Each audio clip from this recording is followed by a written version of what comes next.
Seeing is not always believing, and sometimes what you see can deceive you because you don't see things clearly. My name's Kunal, and on this channel, Conversation Corner, I talk about words and how they shape your beliefs and finally your actions. Today, let's go through that old saying, seeing is believing. The saying, seeing is believing, came into play when people started questioning superstitious practices and they wanted to establish verification as the basis of trusting in something. So, if something was hearsay and it was said for a long time, people said this is not worth trusting unless there is proof. To a large extent, this did help science a lot, and a lot of discoveries were made.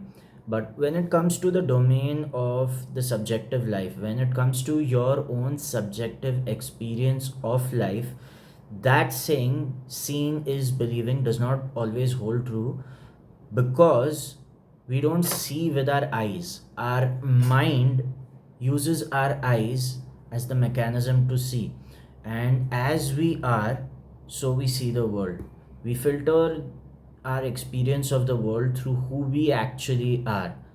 If you're someone who loves watching sports and you sit down at a restaurant where they're showing a cricket game or a football game, chances are your eyes are going towards that, and you may not see many other things in the vicinity. Similarly, if you're someone who is used to people disappointing you quite often, you will not be able to see their sincerity towards you when they're being kind or when they're being nice to you. You'll always have a question in the back of your mind as to what is the hidden agenda of this person. So, when we talk about the subjective experience of life as a human being, we need to understand that seeing does not take place through the eyes, it takes place through the mind. The mind interprets what is being seen. The mind also pays attention to what is being seen. Something can definitely be in your vision and it can be completely ignored by you because your mind was thinking about something else. So let's establish first that seeing does not take place through the eyes. Seeing takes place through the mind. Now, here is the problem with the statement seeing is believing. Have you ever noticed that sometimes you gain a lot of weight and you don't realize that until one day you just wake up and weigh yourself on the scale? That is not a real surprise. The mind sometimes does not have the capacity to see change as it's taking place. I'll explain that to you. You do not become overweight by the first bag of chips that you consume. Similarly, you do not become healthy and you do not get into great shape through your first healthy meal that you consume and the first training session you have.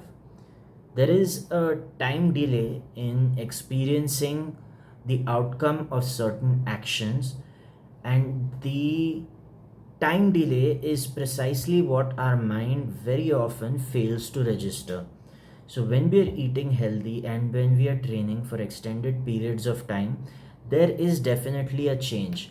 The problem is this change cannot be perceived on an hourly basis or on a daily basis, and sometimes the change is not even perceived well on a monthly basis, which is why trusting in what we see immediately can often be a deception to us, because the progress that is taking place that the mind cannot perceive through its simple plain sight is the progress that will yield its fruit after a very long time. And because we don't have the eyes of time, and by the eyes of time I mean our ability to perceive the smallest differences, is something we don't have instruments to see. It's quite easy to get discouraged and it's quite easy to become complacent, because the very first day you eat junk food is not the day you're going to pack 5 pounds on, and the very first day you train and eat healthy is not the day you're going to have washboard abs. This very time delay that takes place, which is not perceivable to our mind and senses, is precisely why we should not entirely believe in the saying that seeing is believing. Does this mean that belief is the opposite to this? Maybe to a certain extent, yes. I'll give an I'll give a concrete example. For example, I decided to learn French after the lockdown and I didn't take the help of too many teachers. I would watch videos on YouTube and I would read comments on YouTube. After 2 or 3 years, I finally realized that I'm able to understand more and I'm able to understand the text that I'm reading. But this understanding came after a lot of time that was spent watching those videos and that was spent reading those YouTube comments. On no particular day could I say that I was better than the previous day. Only when a large amount of time passed did I realize that I got better. And the lesson that I've learned through this experience is that very often the payout for our efforts is not immediate, and the progress we are making on the efforts we are putting is not immediate, which is why it does not behoove us to completely trust 100% what we see, because as we said, it isn't the eyes that see, it is the mind that sees through the eyes. So sometimes we require to be patient with the process that we are undertaking and realize that it's important to have the eyes of time. That is, to be able to see the implications of what we are doing in the future. So if we do something harmful or destructive today, we should be able to fully understand the gravity and impact that it can have in the future. Why are we not able to do this? Quite simple. The outcomes are not immediate. You don't become overweight the very first day you eat junk food. You don't become ripped the very first day you train and eat healthy.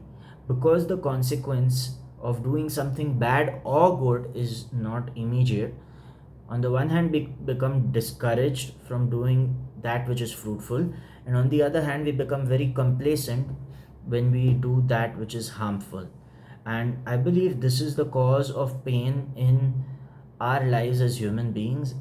And basically, because we cannot see the implication of what is being done on a large time horizon, because we are caught up in the moment of perceiving things as they are, because we don't see their implication over a large time span, we fail to attain certain objectives that we set for ourselves, and we very often digress and go back because we become very complacent.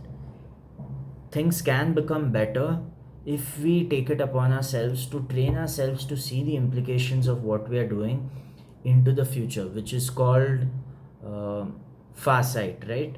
Which is called being someone with vision.